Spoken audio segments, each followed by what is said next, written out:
as far as your interest in UFOs? When did it all start? And what prompted it, really? Well, I really didn't have much interest in flying saucers. I was working as a nuclear physicist on nuclear airplanes back for General Electric in Cincinnati in 1958. And was ordering books from New York and needed one more book so I wouldn't pay shipping costs. And there was one on flying saucers. I figured it was worth a laugh. Yeah. And the book happened to be a very lucky first book. It was by the man who had headed the U.S. Air Force Project Blue Book in the early 50s, one of the few good guys on the program. And it stimulated me. It certainly didn't convince me. It convinced a neighbor of mine, an engineer about 10 years older than I was, and I respected him, and decided I'd better read a lot more before I reached a conclusion one way or another. So I read another 15 or 20 books, talked about it with my colleagues at lunchtime. And it took a couple of years. I was confused, frankly. And then two things happened that sort of pushed me off the fence. One was finding a document that none of the other books had mentioned, Project Blue Book Special Report 14. I have a copy here. It had all kinds of data that astonished me about the largest study ever done of flying saucers for the Air Force. It isn't mentioned in the 7 skeptical books that have been written either, incidentally. Right. That plus a certain case that happened in Utah in 1961, a pilot getting ready to take off on these beautiful, crystal clear days, 30-mile visibility, small plane, Waldo Harris, just about noontime.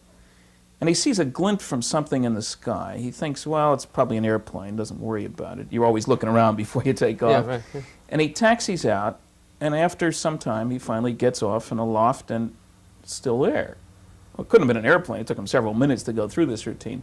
So he heads toward it, meanwhile radioing the ground. He sees it in front of the mountain. He's on the same altitude it is, and it's sitting there just tilting back and forth. The disc a little bigger than his Mooney aircraft, maybe 40, 50 feet in diameter, 10, 15 feet thick. You can see the skin. I mean, it's metal. 6 guys on the ground, all pilots, are watching as he approaches this disc. It goes straight up about 1,000 feet. Now, they knew what altitude he was at, so they could estimate the 1,000 pretty good. Just pops. You know, no visible acceleration or deceleration. Stops dead. Now, he tilts the plane, goes up after it still. Sits there for a bit, moves off rapidly over an Omni station, radio direction place, beacon, and then takes off. Total time about 9 minutes for all this. I talked to Mr. Harris because I was project engineer on an Air Force contract out of the same base, Wright-Patterson Air Force Base, and out of the same place that Project Blue Book was, Air Technical Intelligence Center. I got access to the official Air Force interrogation of all these witnesses, and I also talked to Mr. Harris. Now, the explanation that came out later, it was a sundog, a mock sun produced by refraction of ice crystals. No way in the world, looking at the original file, and the Air Force did a good investigation, lousy explanation. Well, that case, plus these other data, sort of pushed me off the fence. I'm a little slow. Talked to a lot of people. 1967, I gave my first lecture in somebody's living room, 20 people. By 1970, I was tired of working on canceled government-sponsored research and development programs, and I decided to go full-time on the UFO scene, and since that time I've lectured now at something over 500 colleges in 6 provinces and 48 states. Have you yourself ever seen one? Never seen one. You've never had? That bothers some people. They say, how can you talk about something you've never seen? Look, I spent 14 years chasing neutrons and gamma rays. I never saw a neutron or a gamma ray. They're real too. Okay, what do I expect to find? I guess if the ultimate stuff were released, I think what we'd find would be analysis of both crashed saucers and captured bodies. In other words, physical evidence. Oh yeah, no question about it. This is where this book came in on the Roswell incident. I was a research consultant to Bill Moore, one of the co-authors. And Bill and I, between us, talked to more than 60 people involved in this case. This is 1947. Right after the big noise about UFOs began, there were sightings all over North America, Canada, and the United States. Apparently one ran into a lightning storm in New Mexico, and they've got some doozies. I've been down there. Hailstones this big, spectacular. And part of it broke up. Pieces were scattered all over a field. They were picked up by a rancher. He talks to the sheriff. The sheriff calls the Roswell Army Air Force Base. Major Jesse Marcel goes out there. I've talked to Major Marcel. He's alive and well.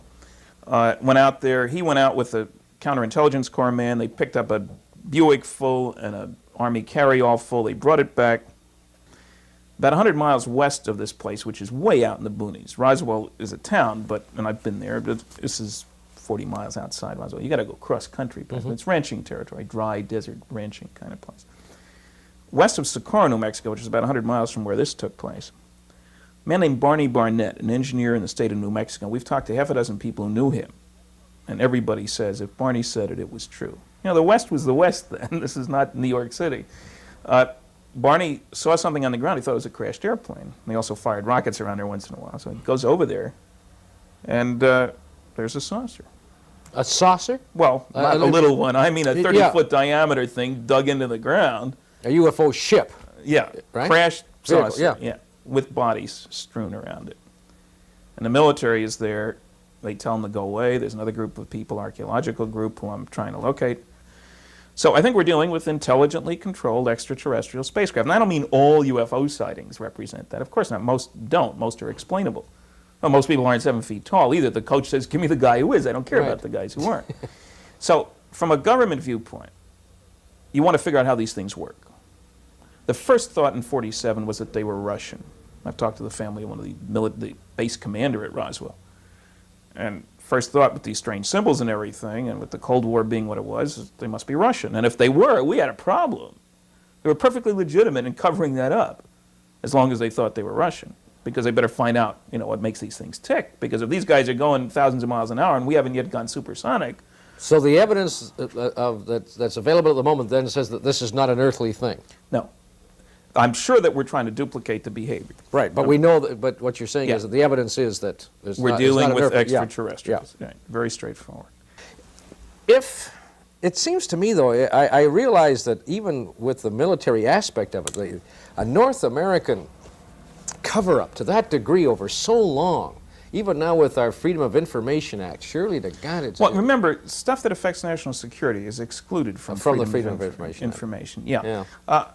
A lot of people find it difficult to believe that secrets have been kept that long. I spent 14 years working on classified programs, all of them. Atomic energy stuff is sort of by its nature classified. And I've talked with a lot of people who've had top secret clearances and above, and there are categories above. And the people who've had the clearances don't find it difficult to believe at all. The people who've never had a clearance, some newsmen I've dealt with, you know, their attitude is, well, if such a thing was true, we would know about it. I mean, the aliens would have called a press conference. Well, all right, let's get into that for just a moment, because obviously for a layman, that is an obvious question, you know. If there's first of all, what are they doing? What are the aliens doing? Yeah.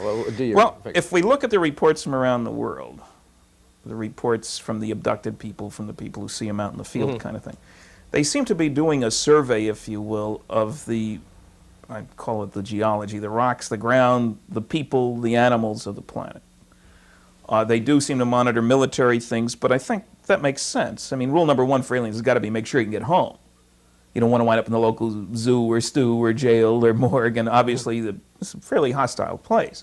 As soon as you come into the airspace, you get radar lock-ons, airplanes chasing you, you know, not a pleasant place.